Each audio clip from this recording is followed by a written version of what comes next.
The mind sees everything in terms of division. So when we're in mind, we're in a society of division. When we are in the now consciousness, that sees everything as one, because that's what consciousness is. The infinite I. So who do we think we are? We think we're humans. We are consciousness.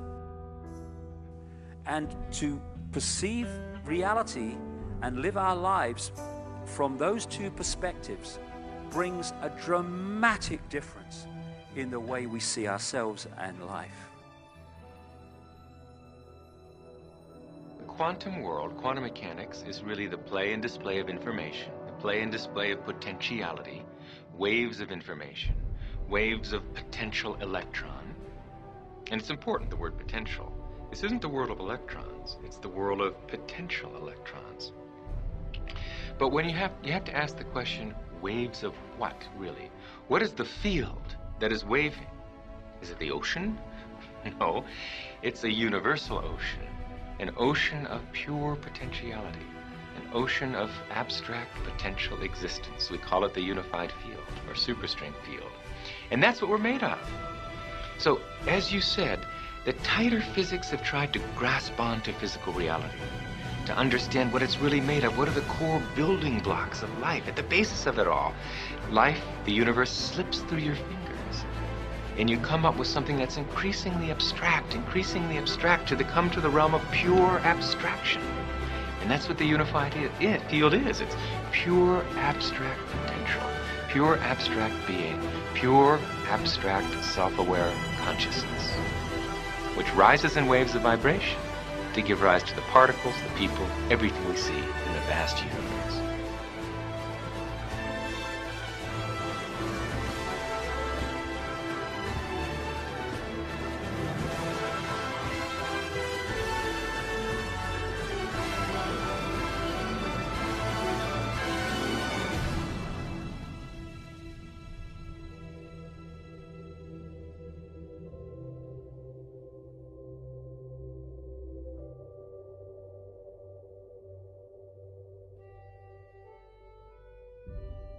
I had a conversation with my dad recently. I'm trying to heal my dad right now.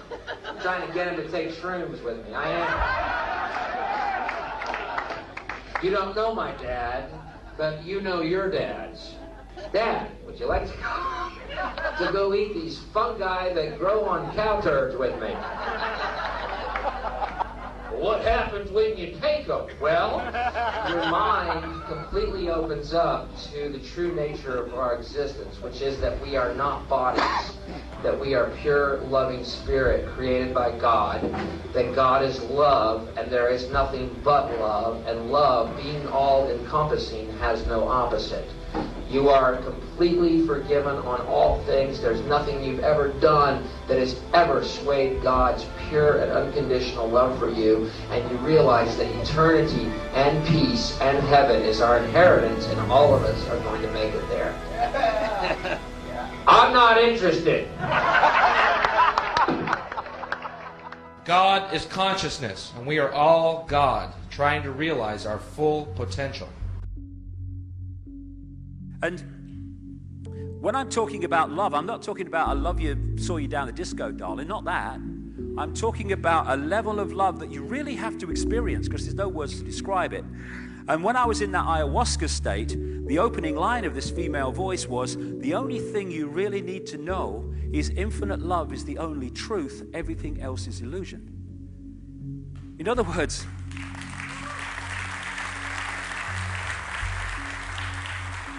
In other words, the existence of one infinite consciousness, that's the only truth. Everything else is illusion. It's the manifestation and manifestations of that consciousness in many and various ways. But the manifestations are the illusion. The consciousness is the base reality of everything. And one of the line from one of my books, love is not something you're in, it is something you are.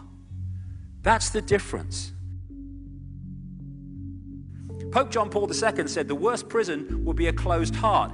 I must say the irony of someone from the Roman Catholic Church saying that is not lost, but I do take the point. And the heart is the key. The key to opening that auric field so consciousness and mind start to work together.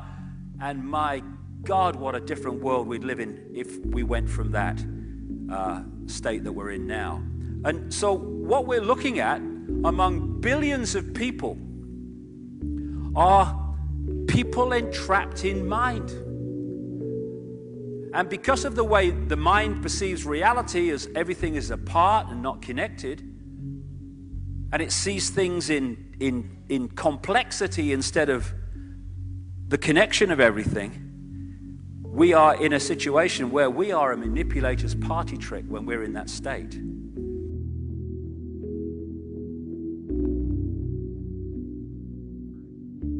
Enlightenment, I thought, is it possible for human beings to gain enlightenment? And what is that?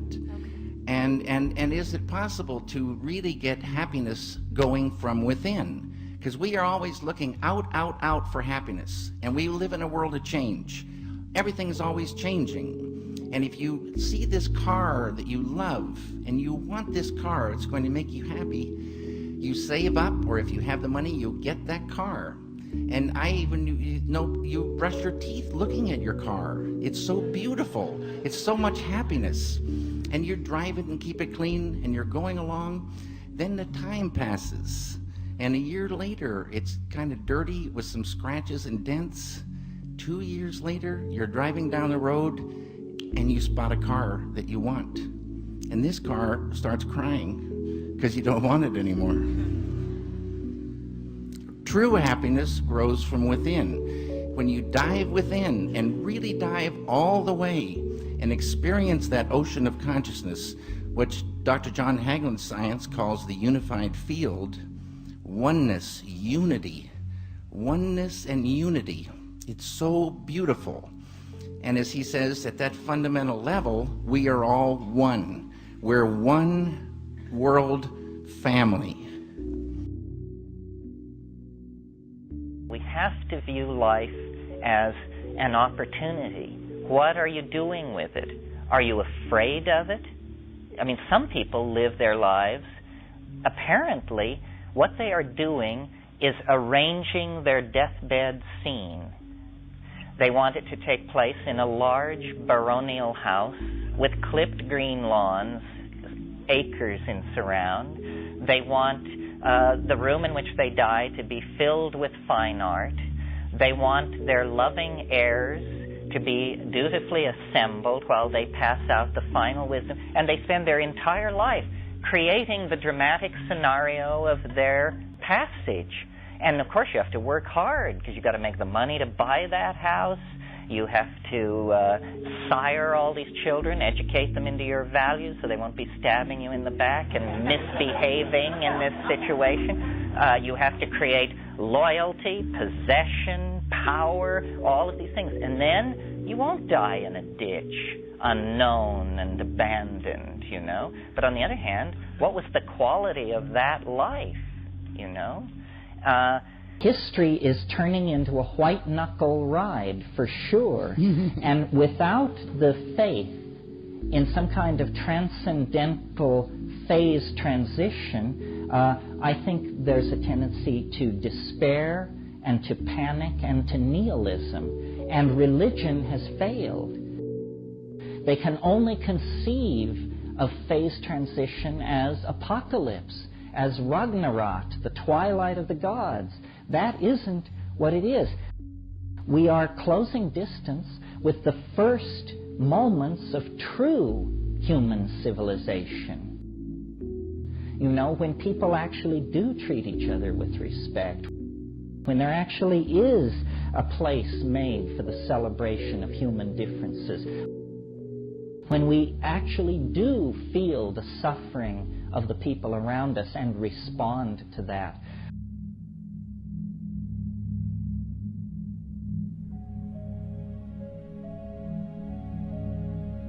We are the power in everyone. We are the dance of the moon and the sun. We are the hope that will never hide.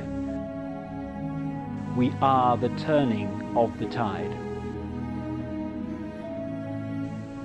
If we can turn the tide within ourselves, from freedom or to freedom, from fear, then we turn that tide outwardly in the planet.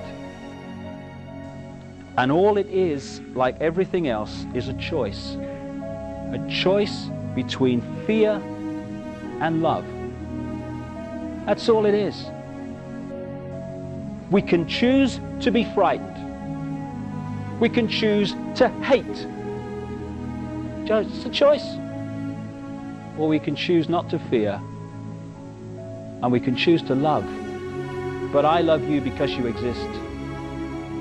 I love you whatever. I love you without condition. And if we want to change the world, it has to start with self. Fear, anger, hatred, condemnation, dictating what other people should be, that's the world we've got. That's the prison. But paradise is waiting. It's a thought, an attitude away. That's all it is, a choice away. Love. If we love each other and love the world, our lives are fundamentally changed and the world is fundamentally changed. And we are the generations, strange as it may seem when you survey the world today, we are the generations, I passionately believe, who are going to love the world into the paradise it really should be and was always designed to be. Changing the world is not something in the future anymore. Oh, I hope it'll be better for the kids. It's here and now. We're going to see it happen. Another song, the chorus of which I'll finish with. Love can build a bridge between your heart and mine. Love can build a bridge. Don't you think it's time? More and more people across this planet are screaming yes to that question. And we are the generations who are going to love the world to a paradise. Thank you very much. Thank you.